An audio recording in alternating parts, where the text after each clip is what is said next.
Hi, welcome to the Bible study. Last week we left off at Hebrews 11 and verse 35. Let's turn back to verse 27 for a quick review of the great things these Old Testament characters were able to accomplish by merely trusting in the Lord. Hebrews chapter 11, verse 27. By faith Moses left Egypt, not fearing the king's anger. He persevered because he saw him who is invisible. By faith he kept the Passover and the sprinkling of blood, so that the destroyer of the firstborn would not touch the firstborn of Israel.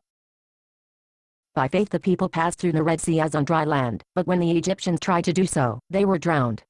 By faith the walls of Jericho fell, after the people had marched around them for 7 days. By faith the prostitute Rahab, because she welcomed the spies, was not killed with those who were disobedient. And what more shall I say? I do not have time to tell about Gideon, Barak, Samson, Jephthah, David, Samuel and the prophets, who through faith conquered kingdoms, administered justice, and gained what was promised. Who shut the mouths of lions, quenched the fury of the flames, and escaped the edge of the sword, whose weakness was turned to strength, and who became powerful in battle, and routed foreign armies.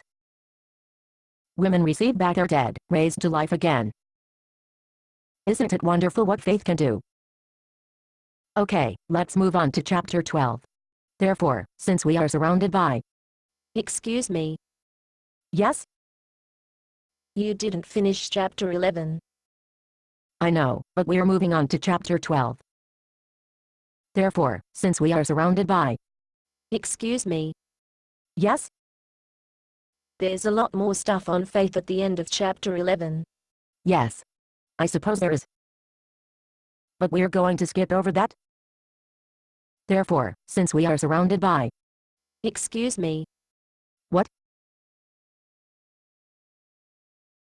You only read half of that last verse.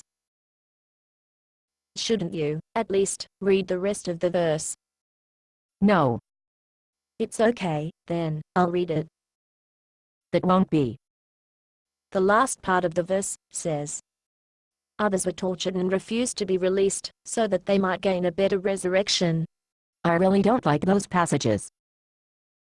Listen, while I'm reading, I might as well read the rest of the verses in the chapter. I really wish you wouldn't. Some faced jeers and flogging, while still others were chained and put in prison. They were stoned, they were sawed in two. Gruesome. They were put to death by the sword. They went about in sheepskins and goatskins, destitute, persecuted and mistreated. The world was not worthy of them. They wandered in deserts and mountains, and in caves and holes in the ground. Stop. Stop. What's the matter? I think I'm going to be sick. That's what's the matter. I hate those passages. I get nauseated every time I read them. I have no idea why they're even in the Bible. Christianity is supposed to be about joy and peace and kindness and gentleness. How can a person have joy and peace when he's being sawed in half? Stop it. Does anybody have any Rolaids? Aspirins? There's good news here, you know. Good news. What's so good about being sawed in half? I think I'm going to be sick. Wait. I'm still not finished with Hebrews 11. There's good news here. These people were all commended for their faith. Yet none of them received what had been promised. That doesn't sound like good news to me. Here's the very last verse in Hebrews 11. Listen. God had planned something better for us. I certainly hope so. So that only together with us would they be made perfect. That's ridiculous. How can somebody be made perfect after he's been? Don't say it. Don't you dare say it. Anybody got any Tums or Alka-Seltzer? Anybody? Well, that's the whole point of Hebrews, isn't it? What's the point?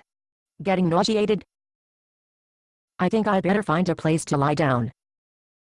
The point is that, if all these Old Testament people endured hardships without the advantage we have of knowing the Savior personally, the least we can do, since we know the Savior, is hang in there until Jesus comes again and brings our resurrection bodies. I sure hope my resurrection body doesn't need Alka-Seltzer. Oh, class dismissed. Based on a play by Bob Snook. Conditions for use: do not sell any part of the script, even if you rewrite it. Pay no royalties, even if you make money from performances. You may reproduce and distribute this script freely, but all copies must contain this copyright statement.